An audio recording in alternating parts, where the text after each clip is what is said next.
Kemenangan Arab Saudi melawan Argentina kemarin tentu menjadi kejutan. Arab seakan membuktikan kekuatan tim Asia di awal kompetisi. Apakah kejutan serupa juga akan terulang kembali di hari ini? Benarkah Jepang lebih diunggulkan dibandingkan dengan Jerman? Kita akan mengulasnya lebih dalam dengan pengamat sepak bola Roni Pangemanan. Selamat sore, Bang Ropan. Selamat sore. Ya.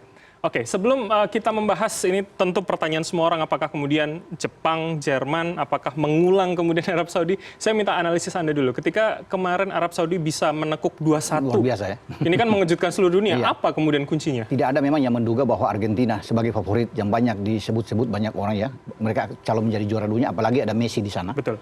Ya, kemudian mereka dengan keunggulan kualitas pemain hampir di semua lini saya pikir melawan Arab. Ya, seakan-akan Arab itu masuk lapangan sebagai underdog dan Argentina memang unggulan. Mungkin terlalu percaya berlebihan bagi Argentina. Mereka anggap mereka akan menang dengan mudah. Apalagi penalti sudah dapat di menit-menit awal lewat Lionel Messi. Tapi mereka lupa bahwa Arab ini tentunya bermain dengan disiplin tinggi, determinasi bagus.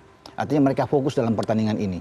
Bagaimana cara bermain menerapkan sistem offside mereka yang banyak membuat Argentina itu frustrasi. Oke, 3 kali ya offside itu ya? Anulir itu 3 kali, ada 3 gol yang anulir, tapi offside itu lebih dari 10 kali mereka tuh bisa kena dengan perangkap offside. Bukan cuma itu, karena pemain belakang bermain begitu rapat dalam, dan ada satu pemain dari Renat, pelatih dari Arab Saudi ini, menyuruh untuk bisa di mana ada Messi bergerak, di situ ada pemain umur punggung 8, Abdullah Al-Maliki. Ini pemain yang luar biasa yang tidak bisa dilihat banyak orang. Ya, bahwa peran dia itu bagus sekali. Bang Ropan, berarti menurut Anda ada kecakapan memperhatikan musuh dari Arab Saudi yang lebih bagus dari Argentina? Ini kan persoalan dari taktik ya. Bagaimana? Kalau pelatihnya tidak cerdas, ini akan sulit menghadapi Argentina ini. Argentina saya bilang kan unggul di semua lini. Kualitas mereka tidak ada yang diragukan. Mau Di Maria, Rodrigo de Paul, Paco Gomez, semua pemain bagus yang ada di sana. Paredes ada pemain bagus. Nah, Arab bermain tentunya mereka selain disiplin, bagaimana mereka itu fokus dalam pertandingan. Ya, mereka tidak mau untuk kecolongan. Dan Argentina merasakan itu sulit untuk masuk ke dalam. Bermain dengan pola 4-1-4-1. Kelihatan memang mereka ada punya 4 pemain di depan. Tapi ketika hilang bola, tertekan itu 4 pemain di depan itu turun ke belakang sehingga ada 8-9 pemain mereka yang itu berkerumun di dalam. Nah, ini sulit bagi Argentina untuk membongkar kalau ada tim yang dalam tanda kutip bermain dengan parkir bus. Dan yang dilakukan oleh Arab adalah bagaimana mereka begitu menunggu serangan counter attack. Dan hanya ada 2 tembakan sepanjang pertandingan.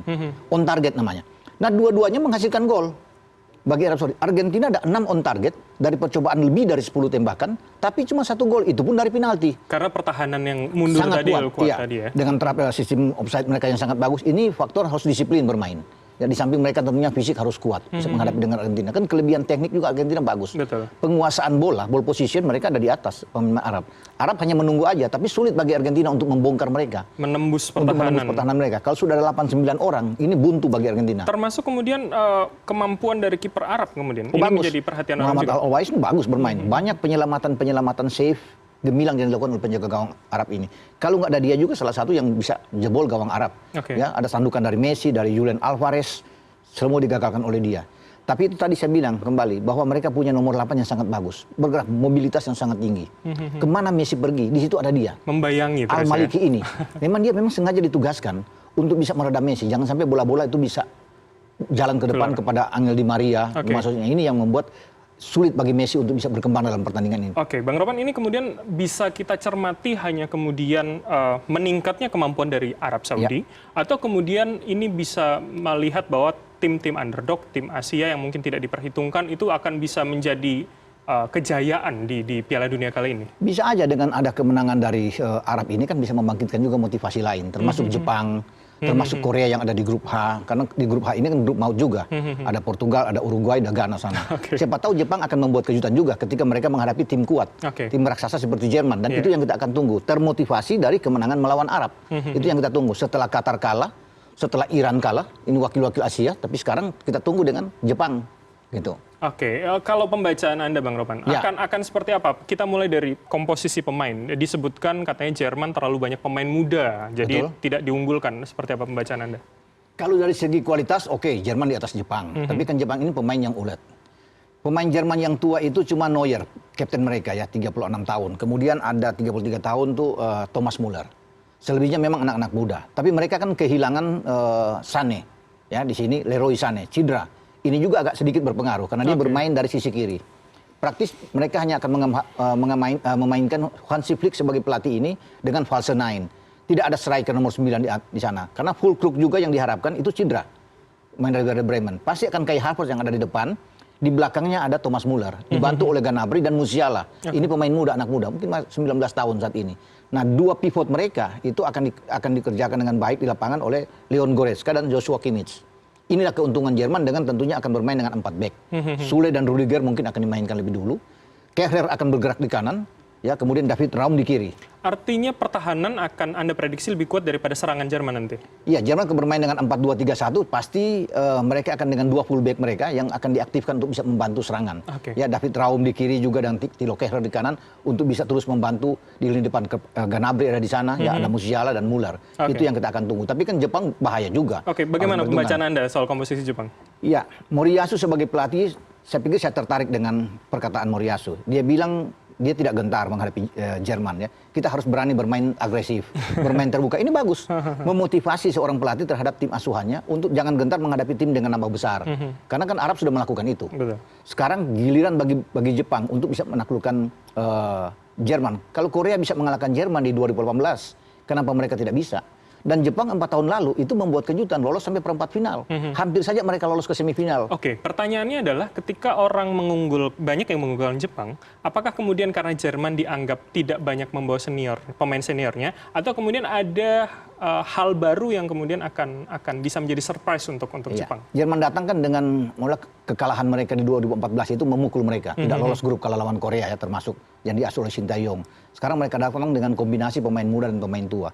Memang sulit. Kalau bicara dengan Hansi Flick sebagai pelatih, dia 16 pertandingan hanya 1 kali kalah. Tapi kan masih diragukan. Pertandingan uji coba kemarin melawan Oman hanya menang 1-0. Saya juga ragu apakah mereka bisa berbuat banyak di Piala Dunia ini. Ujiannya itu lawan Jepang. Mampu nggak melakukan lawan Jepang? Kalau sampai draw atau kalah, tidak bisa berbuat banyak mereka di Piala Dunia kali ini. Ya, karena kan agak sulit buat Hansi Flick. Ini pekerjaan berat, tantangan buat Hansi Flick untuk bisa membenahi tim Jerman dengan kombinasi pemain muda dan pemain tua seperti ada Muller dan Neuer di sana. Ini menarik juga kemudian kalau saya tarik kembali ke pertandingan yang kemudian Anda analisa tadi soal Arab Saudi dan juga Arab Saudi kemarin dengan Argentina begitu. Apakah kemudian Jerman juga tidak akan membaca pola itu mungkin saja digunakan lagi oleh Jepang yang masuk mungkin kalau kita bilang dengan Arab Saudi gitu? Saya pikir akan berbeda ya cara Jepang bermain Moriyasu sebagai pelatih karena dia kan sudah mengatakan di sini dalam jumpa pers. Kami akan menantang Jerman dengan bermain agresif, bermain terbuka. Ini yang enak. Jerman itu senang kalau tim yang melayani mereka dengan sama-sama bermain terbuka. Kalau Arab bermain dengan sistem beda, menunggu. Sehingga ball position Argentina sedikit tinggi. Tapi kan mereka menunggu dengan cara yang disiplin. Counter attack. Jepang tidak akan bermain seperti itu. Jepang mungkin akan bermain terbuka. Anda pastikan itu saya tidak? Rasa begitu. Sama dengan di 2018 mereka bermain terbuka dan mereka bisa lolos sampai di perempat final. Jadi ini rame kalau menghadapi. Dan Jerman suka tim-tim yang bermain terbuka. Kalau bermain agak dalam ini yang menjadi kesulitan bagi Jerman. Kalau Jepang menerapkan seperti Arab, mungkin ini agak lain juga. Tapi kan tipikal Jepang tidak seperti itu. Itu yang saya pikir di sini. Ini menarik juga nanti malam kalau tidak salah Spanyol Costa Rica. Akan seperti apa? Akan samakah kira-kira kita membagi dua pihak? Kalau melihat dari, sekali lagi, kualitas tentu keunggulan Spanyol. Anak-anak muda ini bagus-bagus ya. Dari Madrid, dari Barcelona ini kombinasi yang bagus dibawa oleh Luis Enrique. Costa Rica ini tim yang pasti menjadi underdog. Tidak diunggulkan, apalagi pemain-pemain sudah tua. Joel Campbell tua, Brian Ruiz sudah tua. Untung mereka punya kiper seperti Kevin Naylor, Kevas ya. Jadi artinya mereka kuat di sini dengan pemain berpengalaman. Namun untuk bisa menghadapi Spanyol dengan kekuatan anak-anak muda mereka, ini sangat sulit. Menurut saya, menurut saya dari Spanyol itu agak unggul dengan Gavi, Pedri, ada Busquets pemain yang senior, ada Ansu Fati di depan, ada Morata, ini Asensio, ini pemain-pemain yang bagus, yang mungkin bisa mengalahkan Costa Rica dalam pertandingan ini. Namun, saya ada namunnya di sini, jangan anggap enteng bagi Spanyol, karena Costa Rica ini pada 2014 mereka membuat kejutan besar. Mereka dikepung oleh 3 tim kuat saat itu, ada Italia, ada Inggris, ada Uruguay. Mereka juara grup. Padahal jadi bukan tidak mungkin di sini mereka ada dikepung dengan Spanyol dan Jerman termasuk ada Jepang, kemudian mereka bisa menjadi juara grup. Kalau mereka bisa mengalahkan Spanyol, kemungkinan itu bisa terulang pada 2014 ketika mereka tampil sebagai juara grup. Padahal mereka itu berhadapan dengan 3 mantan juara dunia. Inggris mantan juara dunia, Uruguay dan Italia. Tapi mereka bisa menjadi juara grup, banyak yang heran, banyak yang sulit untuk bisa dibayangkan. Nah ini bisa saja terjadi. Tapi potensi untuk kemudian mengulang 2014 itu seberapa besar? Bisa. Dalam sepak bola kan semua bisa. Tergantung pertandingan pertama. Kalau mereka bisa membuat kejutan, mengalahkan Spanyol, ya, Ini yang kita tunggu. Oke. Apalagi kalau Jepang mengalahkan Jerman, dua tim underdog ini bisa ada di atas, dua-dua bagus kalau mereka berdua lolos. Akan membangkitkan semangat tim yang kuda hitam begitu ya. Oke, ini yang menarik sedang berlangsung adalah Maroko dan Costa Rica. Kroasia. Ya. Oke, Anda melihatnya seperti apa? Dua-dua pasti agak hati-hati. Kalau saya lihat di pertandingan awal memang takut kecolongan, tapi kalau dari segi permainan memang Kroasia mungkin akan unggul dalam ball position. Namun Maroko ini kan dihuni oleh pemain-pemain bagus juga. Achraf Hakimi main di PSG, banyaklah pemain-pemain, ada Boufal di sana, Amrabat, ini pemain bagus, Hakim Ziyech, ini tim yang bagus yang mungkin sulit bisa dikalahkan juga oleh Kroasia. Oke, Kroasia ini pernah masuk ke final 4 tahun lalu, walaupun mereka kalah lawan Prancis di final. Tetapi sekarang kan mereka tidak sebagus pada 4 tahun yang lalu ketika mereka ke final. Dari apa Anda? Dari pemainnya kah Anda bisa mungkin mengatakan pemain, begitu? karena makin menua kan, makin tua mereka akan sulit. Mereka punya bintang ya, Modric yang bermain di Madrid. Dan dia akan menjadi inti kekuatan dari Kroasia, kapten ke-11-an. Nah ini agak menurun memang permainannya. Namun dia skillnya oke. Dia dibantu oleh gelandang-gelandang bagus, mobilitasnya sangat tinggi. Ada Brozovic, ada Kovacic, ini gelandang-gelandang bagus. Ivan Perisic yang bermain dari sisi flank. Dia ini diuntungkan Kroasia dengan pemain-pemain ini. Kelebihan mereka dengan skill individu yang bagus. Tapi kan sekali lagi kalau ditanya bagaimana dengan Maroko, ya Maroko bisa membuat kejutan juga. Toh mereka sekarang hati-hati bermain melawan Maroko. Takut. Kroasia itu takut, menunggu takut. Untuk bisa bermain, untuk masuk lebih jauh ke dalam. Serangan balik Maroko ini agak mengerikan buat mereka. Atau jangan-jangan kemenangan Arab Saudi kemarin merubah vibes yang ada di semua pertandingan begitu ya? Iya, saya pikir tim-tim yang merasa underdog ini termotivasi kembali. Ya ketika Arab bisa mampu mengalahkan tim besar seperti Argentina, ya dan itu sudah dibuktikan. Kemarin Denmark itu salah satu tim kuat, tapi ditahan oleh Tunisia 0-0. Jadi ini kan sudah mulai kelihatan bahwa tim-tim ini termotivasi semua untuk bisa mengalahkan tim-tim besar. Oke, kalau begitu, kalau kemudian kita lihat dari tim-tim established atau yang kemudian sudah mempunyai banyak prestasi begitu, apakah kemudian soal faktor komposisi pemain dari usia senior junior itu akan sangat menentukan? Atau kemudian semakin banyak pengalaman akan semakin mudah dia? Iya, semakin dia punya pengalaman tentunya, jam terbang tinggi di sebuah kejuaraan apalagi Piala Dunia, ini bagus. Dan faktor mental. Bagi tim-tim yang sudah pernah menjadi juara dunia, ini keunggulan mereka adalah faktor mental. Jadi tradisi ini yang mereka pegang, ya. Bahwasanya di sana ada pemain muda itu wajib bagi seorang pelatih untuk membuat kolaborasi di dalam, karena tidak perlu juga dengan terlalu banyak pemain tua. Termasuk kaderisasi. Kaderisasi. Jadi dia perlu untuk ada mungkin bisa 5-6 pemain muda ini oke.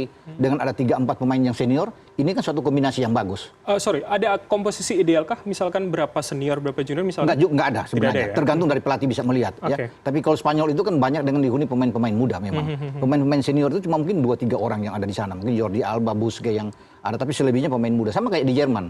Cuma ada Müller dan Neuer yang dianggap lebih tua, tapi selebihnya kan diisi anak-anak muda. Ya, ada 25 tahun, 23 tahun.